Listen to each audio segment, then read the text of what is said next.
Bon, Tiffen, c'est le moment. Oui. C'est l'heure d'accueillir notre invité, Mais oui, laissons entrer dans le studio de podcast Vincent Soubabert. C'est parti, jingle.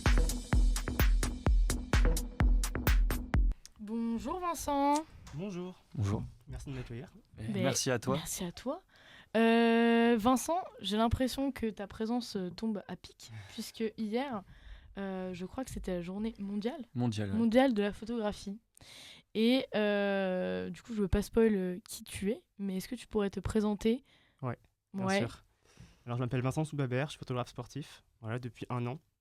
Ouais. Donc, ça fait 1 an que je me suis lancé dans cette démarche, couvrir un peu toutes les disciplines sportives. Et voilà, et j'aime la photo depuis petit. Ok. Ok. Est-ce que tu en vis ou pas du tout? Non, Qu'est-ce que tu fais à côté de pour ça? l'instant, je suis encore en fin d'études. Ok. Je termine mes études, donc j'ai un master communication, médias et sport. Que l'on connaît plutôt bien. Voilà. Et je suis aussi alternant à côté. Ouais. Et c'est vraiment en plus pour l'instant que je fais de la photo. Donc j'arrive à avoir quelques contrats de temps en temps, mais c'est pas du tout mon métier, même si j'aimerais que ça le devienne à terme. Ok. Comment t'as commencé la photographie? Comment ça t'est venu? Je me rappelle petit, être le petit garçon qui demandait souvent aux gens qui avaient un appareil photo s'ils pouvaient tester l'appareil, faire 2-3 photos. Donc j'ai commencé vraiment jeune à manipuler un peu des appareils. Après, j'ai acheté mon premier boîtier en 2019, quand j'étais en études sur le multimédia. En fait, j'ai fait un DUT sur le multimédia et j'ai eu des projets photos, j'ai eu des cours de photo un petit peu. Et c'est vraiment là en fait, que j'ai acheté mon boîtier et que j'ai commencé à l'amener partout avec moi. Voilà. Ok, et du coup, comment est-ce que t'es venu aussi avec le sport? Parce que du coup, j'imagine que t'es passionné de... Ouais, je suis passionné de de sport sport. depuis tout petit. Ouais. Vraiment, c'est ma passion vraiment dans la vie. Et Tous les sports ou ouais, certains... un peu tous les sports. Ok. Vraiment, j'adore en fait vivre les moments sportifs sur place, et les vivre de l'intérieur. Mhm.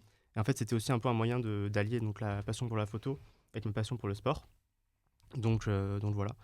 Et ouais, j'ai commencé, je me suis rendu au Tour de France féminin avec mon appareil. Ça, sur une c'était ton étape. premier C'était mon premier, événement vraiment ouais. où tu t'es dit, ok... Où je l'ai pris, au final, je me disais pas à ce moment-là que j'allais faire tout ça derrière. Mais je me suis dit, pourquoi pas l'amener, faire quelques photos, voir un peu ce que ça donne, les poster sur un compte Instagram. Et au final, j'ai eu des retours d'athlètes qui voulaient les photos, qui m'ont fait des messages. Et ça m'a vraiment plu, en fait, de faire ça. Même si on vit forcément l'étape différemment que si on est là juste pour encourager. Mais ça m'a vraiment plu. Et ouais, du coup, après, j'ai continué, j'ai fait d'autres événements. Et j'ai revu un peu les étapes au fur et à mesure, quoi. Ouais, parce que là, tu l'expliques, mais derrière, d'accord, t'es photographe, mais il y a tout ce côté derrière, après, communication, qui est hyper important pour faire connaître aussi tes photos, faire que les athlètes les repostent aussi derrière. Donc Ouais. ça doit être un gros boulot aussi, ça te prend beaucoup de temps à Ouais, côté bien de sûr. tes études. Là, aujourd'hui, je le fais pas plus forcément à chaque fois, mais quand j'ai commencé, à chaque fois, j'envoyais toujours les photos en message privé à tous les sportifs que je photographiais. Donc, par exemple, pour le Tour de France Femmes, je l'avais fait, et quand il y a plus de 100 cyclistes et qu'il faut envoyer à chaque fois individuellement les photos à chacune, ça prend un temps un peu vraiment monstre. Et puis Voilà. j'imagine qu'il y a de la retouche aussi, non? Il y a de la retouche forcément sur toutes les photos, donc ouais, c'est beaucoup de travail. Et après, forcément, oui, au quotidien, j'essaye de communiquer un peu de façon régulière, même quand il n'y a pas d'événement. Je fais des posts aussi donc sur Instagram, sur LinkedIn. J'essaye aussi de créer un peu mon réseau parce que c'est hyper important. Ouais. Mais voilà. Ok. Excusez-moi, je me permets bien de vous sûr. couper. Hein. Vous avez déjà vu deux petits clichés de Vincent. Donc voilà, normalement ça a bien fonctionné. Donc voilà, je vais en envoyer comme ça au fur et à mesure pendant que vous parlez. Comme ça animera aussi un petit peu. Super. Comme ça, vous n'hésiterez pas à aller voir le compte de Vincent et à suivre tous ces événements. Oui, carrément. D'ailleurs, si on peut le dire tout de suite, comme ça, vous irez voir dès la fin de ce live. C'est vincentsoubabert.pro. C'est ça, tout à fait, sur Instagram. Magnifique. De toute façon, on le remettra nous sur nos réseaux et puis voilà. Allez voir le compte de Vincent.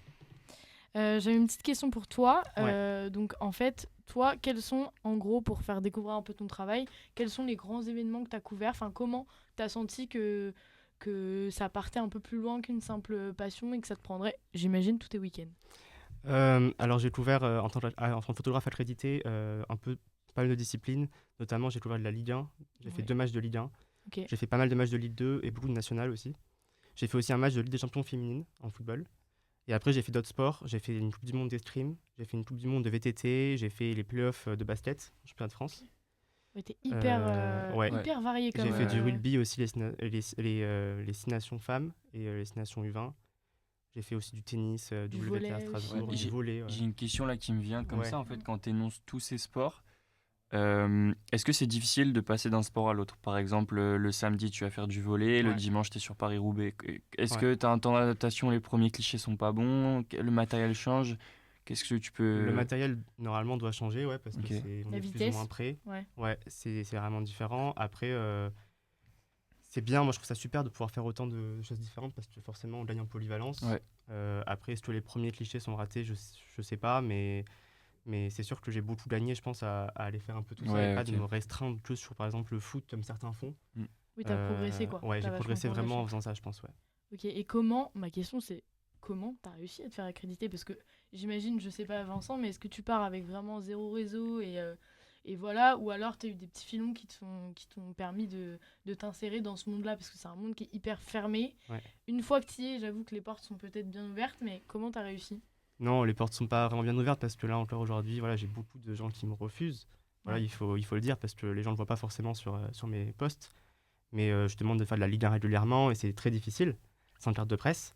Mais j'ai commencé vraiment à rentrer un peu dans le milieu avec le Red Star. Ok. Donc un club qui était en national l'année dernière. J'ai fait toute la saison. Et en fait, c'était un club qui ouvre ses portes un peu à beaucoup de photographes. Donc c'est super. Ah, c'est un peu dans l'esprit du club. Ouais, c'est un peu dans l'esprit du C'est un club. club qui est très engagé sur Tout ces à fait, valeurs-là. Donc en fait, dans le milieu, il y a des sports et des clubs qui sont un peu plus ouverts en gros. quand Ouais, t'es photographe, voilà. c'est ça? En fait, il faut savoir que donc, normalement, c'est régi par l'UJSF qui donne les accréditations aux photographes et aux journalistes. Alors Ok. l'UJSF, je me permets de faire une Ouais. petite parenthèse, Union des journalistes sportifs français. Voilà, tout Voilà. à fait, merci. On- Merci pour la parenthèse. Et donc, il y a des clubs qui suivent plus ou moins, enfin, qui demandent plus ou moins l'avis aux journalistes pour savoir qui ils accréditent. Ok. Donc, en Ligue 1, c'est assez difficile. Moi, j'ai réussi à être accrédité à Lille en tant que freelance. C'est assez rare. C'est un des rares clubs qui ouvre un peu ses portes sur quelques matchs où ils ne sont pas forcément pleins. Ouais, c'était contre Le Havre. Contre le Havre, Ouais, effectivement. Ouais. On se souvient bien. Et après, voilà, normalement, si on n'est pas missionné soit par un club, soit par un média, on n'a pas du tout accès à ces matchs-là. Voilà. Et juste une question pour le Red Star, vu que tu en parlais en Ouais. national, avec leur montée en Ligue 2, ça rebat les cartes? Non, ils vont pas changer du tout leur fonctionnement. Après, j'imagine qu'ils auront plus de demandes aussi. Forcément. Donc, ouais. ils vont peut-être devoir Trier, ouais. trier et favoriser sûrement ceux qui sont déjà venus l'année dernière. Donc c'est là où peut-être tu vas avoir une place. Ouais. Ouais, après, voilà, c'est toujours... le Red Star ne fonctionne pas avec un photographe à l'année qui paye, etc. Mhm. Ils ne payent pas de photographe, mais ils ouvrent leurs portes un peu à Ok. tout le monde. Donc, c'est un fonctionnement différent, mais qui permet aussi de rentrer dans le Ouais, milieu. dans le milieu. Ouais. Donc, voilà, ça m'a beaucoup aidé. Là, j'ai vu sur LinkedIn récemment beaucoup de photographes qui se plaignaient et qui critiquaient énormément les Jeux Olympiques en disant que c'était un peu les jeux volés pour les photographes parce qu'il y avait énormément de problèmes de crédit. Est-ce que toi, tu as déjà dû faire face déjà à ça ou pas, à ce problème de crédit qui est quand même un problème qui est récurrent pour les photographes, je pense. Ouais, c'est sûr que des fois, mes photos sont partagées, sont repostées, même des fois par des médias étrangers. Je les retrouve sur Instagram. Je connais pas du tout le média ou le compte. Ouais. Enfin, c'est des petits médias, hein, c'est pas des gros médias forcément. Et plusieurs fois, je me suis plaint. J'ai demandé à ce qu'au moins il y ait un crédit, parce que c'est quand même la moindre des choses. Après, des fois, les athlètes aussi postent les photos. J'essaye de toujours prévenir, de demander toujours quand je les envoie, de dire voilà, je demande à être édité. C'est pas forcément toujours le cas. Mais en général, quand même, la plupart des athlètes essaient de faire attention à ça. Ouais. Et le font, et même si des fois ils oublient, quand je le rappelle, ils me le rajoutent tout de Tu suite. rajoutes, Ouais. ok. Oui, il n'y a pas de mauvaises intentions derrière. non. C'est peut-être des gens qui sont pas trop Peut-être formés non au plus. fait de tu ces. sais. Bien sûr, ouais. Ouais. Ok. Toi, pendant les Jeux Olympiques, t'étais où? Qu'est-ce que, en tant que photographe, j'imagine que ça a dû être une aubaine pour toi, mais à la fois peut-être, comme tu disais, un monde quand même assez fermé. Donc comment est-ce que tu as fait? Ouais. Est-ce que tu as été accrédité, tout ça? Non, moi j'ai pas eu d'accréditation pour les JO malheureusement. J'ai couvert pas mal d'épreuves des tribunes. Voilà, j'en ai couvert, je crois, 12. Ah comme oui, ça. ok. Donc, j'ai fait un peu tous les sports en essayant de faire quelque chose de différent. En fait, j'ai beaucoup aimé aussi parce que même si forcément j'aurais beaucoup aimé avoir l'accréditation, j'ai pu travailler aussi la polyvalence et faire quelque chose de vraiment différent, de beaucoup plus dur aussi, il faut se le dire. Et au final, j'étais assez content quand même des photos que j'ai pu faire parce que je m'attendais vraiment, quand je suis arrivé le premier jour, à me dire bon, je prends l'appareil, mais je vais rien pouvoir faire. Ouais. Et au final, c'est pas forcément la qualité que j'aurais pu avoir si j'étais en bord terrain ou au plus près des athlètes. Mais j'étais quand même très content d'avoir fait ces photos et ouais, c'était vraiment un très bon exercice. Oui, puis je crois savoir qu'en fin de Jeux Olympiques, tu as eu une belle surprise quand même, non? Oui, j'ai réussi à rentrer au Club France en tant que photographe accrédité. Donc c'était sur le dernier jour, le dimanche. Ouais. Bon là, c'est un peu grâce au réseau parce que j'avais une photographe que je connaissais très bien, qui s'appelle Ainoa, du Red Star justement, qui m'a envoyé le mail. Et en fait, j'y croyais pas trop. Pour moi, c'était impossible. Comme quoi, le travail paye. Ouais, et j'ai fait en fait un mail et 5 minutes après, j'avais une invitation pour venir dimanche. Donc c'est le CNOSF du coup qui m'a invité et c'était super intéressant. J'ai vraiment vu de l'intérieur, en zone mixte aussi, donc un peu différemment. C'était vraiment très intéressant. J'étais très content de pouvoir faire ces photos. Ok. Et ma question aussi, c'est forcément, tu as couvert plein d'événements, etc. Quels sont les événements, les sportives que tu rêverais de photographier, vu que j'imagine que tu en as encore que tu aimerais photographier. Moi, on va dire que mon gros objectif à venir, ce serait de faire l'équipe de France de foot. Ok. C'est vraiment le prochain gros objectif. Je sais pas trop comment je vais m'y prendre pour y arriver. Mais je me mets pas de barrière parce que voilà, j'ai bien vu que si on m'avait dit il y a un an que je ferais tout ça, en si peu de temps, j'aurais jamais cru. Tu as évolué Voilà. en très peu de temps en fait. Ouais, en un an, j'ai fait beaucoup de choses que je n'aurais jamais pensé faire en toute une vie, quoi. Donc ouais, je me fixe pas de barrière. Donc ouais, mon objectif, c'est vraiment l'équipe de France.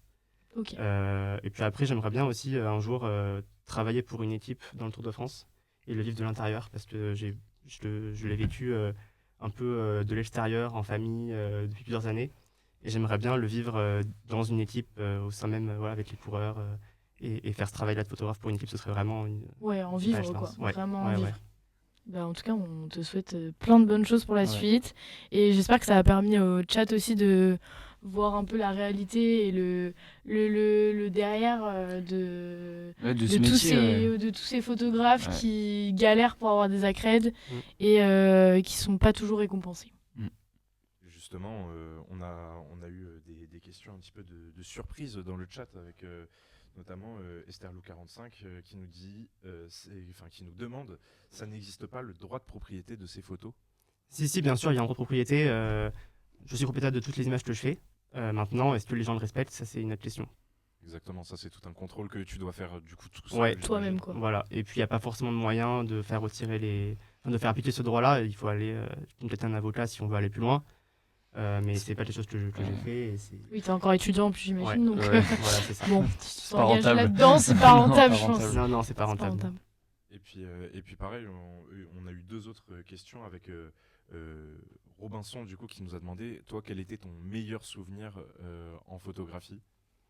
Moi, je pense mon meilleur souvenir, ça a été quand j'ai photographié pour Saint-Etienne la montée en Ligue 1.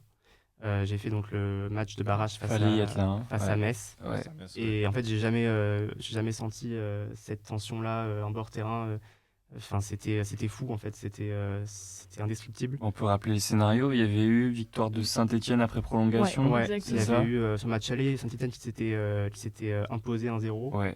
Metz a pris un rouge tout début du match sur le retour. Ils ont quand même marqué 2 buts. Ouais.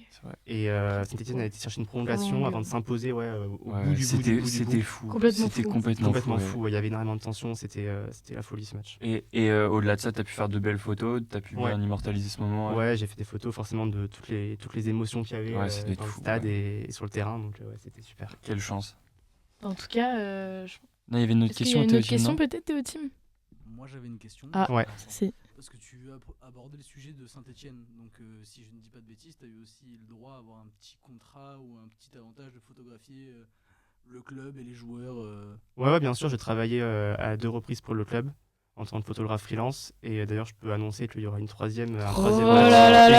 Et c'est en exclu sur coup de sifflet. À Brest, le 31 août ou le 31 août ou septembre. Voilà. Bravo, exceptionnel. C'est trop bien. Beau match en plus. Ouais, ça va être un beau match. Ça va être sympa. Excellente nouvelle en plus. Ouais. Très bonne nouvelle. Je pense que cette saison te réserve de belles surprises. Vu comment tu as évolué cette année, je pense qu'on n'a pas de doute là-dessus. Franchement, bravo. En tout cas, merci beaucoup à toi, Vincent, pour ta présence. Merci ça nous a fait trop plaisir de te mettre en avant. C'est rare de parler à un photographe. On voit les photos toute la journée, on sait pas qui est derrière. Comme tu disais, voir la précarité de ce milieu et les difficultés justement. Et en fait, toute la problématique est de s'insérer dans le milieu. Et une fois que c'est fait, il y a plus de facilité. Non, franchement, super. D'ailleurs, on parlait des paras tout à l'heure. Est-ce que tu y seras ou pas du tout? Alors, j'aimerais beaucoup y être. Mon but, c'est d'être accrédité. Maintenant, c'est très difficile. On est assez près de l'événement. Pour ça, ils ouvrent pas plus. Donc voilà, je sais pas si ça va être possible. J'espère au moins pouvoir l'être au Club France.